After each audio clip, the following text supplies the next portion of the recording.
You've probably heard that life insurance is this amazing tax shelter, right? But is that really the whole story? Well, in this explainer, we're going to pull back the curtain on the real relationship between your life insurance policy and, the tax man. And trust me, you might be surprised by what we find. So let's just get right to it. Is your life insurance actually tax-free? Most people would just say yes and move on. But it turns out the answer is a lot more nuanced than that. It's not a simple yes or no. Let's break it all down. So, how does the IRS even look at a life insurance policy? Well, it really all comes down to a fundamental trade-off. It's a simple equation of when you pay tax and, more importantly, when you don't. Okay, so here's the core principle, the basic deal you're making. The money you put in, your premiums, you pay that with money you've already been taxed on. That's why you can't deduct it on your taxes. But here's the big payoff. The money that comes out, that big death benefit, is generally received completely 100% income tax-free by your loved ones. It's a really powerful trade-off when you think about it. Now, that tax-free death benefit is the main event for sure, but you gotta know about a few little details. That tax-free rule, it works perfectly if your beneficiary takes the money all at once in a lump sum. But if they decide to take it in installments over time, any interest they earn on that money, well, that's taxable. And here's a big one. While the benefit is free from income tax, the value of that policy is still considered part of your estate, which means it could get hit with estate taxes. Two very different things. Okay, so that's what happens after you're gone. But what about using the policy while you're still here? This is where cash value comes into play, and it has its own set of tax rules, and they all revolve around one key concept. All right, this next part is absolutely crucial. You have to understand a term called your cost basis. It's really simple. It's just the total amount of premiums you've ever paid into the policy. Just think of it as your own money that's already been taxed. Anything your policy earns above this cost basis is considered a gain, and that's the part the IRS is interested in. So let's make this real. Meet Bob. Over the years, he's diligently paid $35,000 into his policy. That's his cost basis. Now, thanks to that nice tax-deferred growth, his policy's cash value is now worth $45,000. So that means he's got a $10,000 gain just sitting in there. Okay, so life happens, right? Bob needs to get his hands on some cash. He decides to take a $40,000 loan against his policy. Now, wait a minute.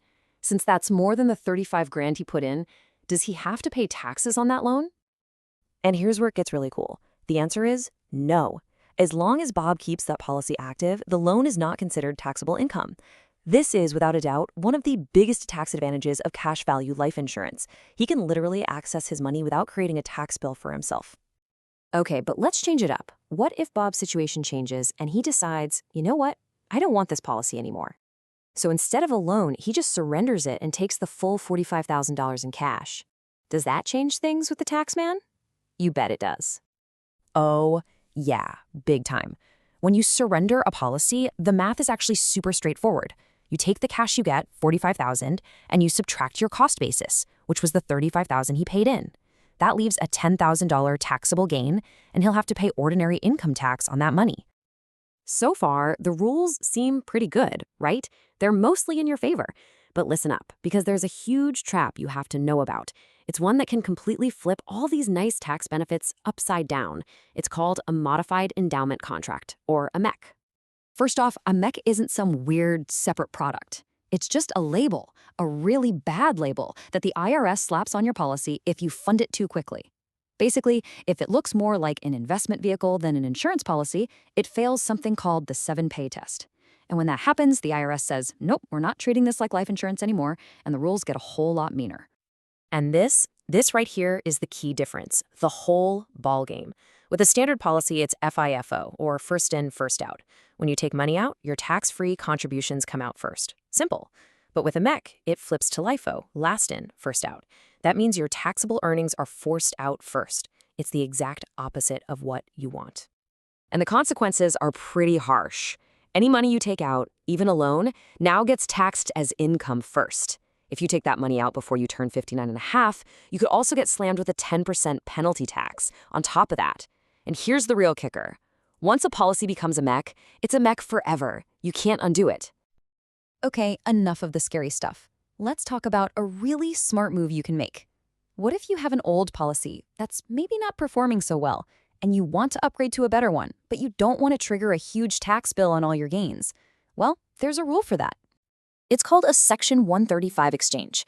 It's a part of the tax code that lets you move the cash value directly from one life insurance policy to another without it counting as a surrender, so no taxable event. The absolute key here is that the money has to go straight from insurance company A to insurance company B. You never touch it. You never get a check. So what's allowed and what's not? It's pretty simple. You can exchange a life policy for another life policy or for an annuity. You can also swap an annuity for another annuity. But look at what you can't do.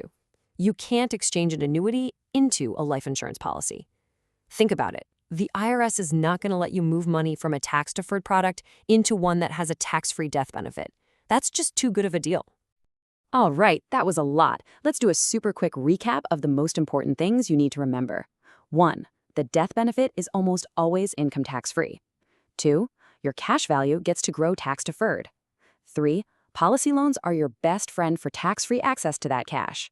4. Surrendering a policy can mean paying taxes on your gains. 5. Watch out for that MEC trap. It flips the rules on you. And finally, number 6, a 1035 exchange is your go-to tool for a tax-free upgrade. So you see, your life insurance policy is way more than just a simple safety net.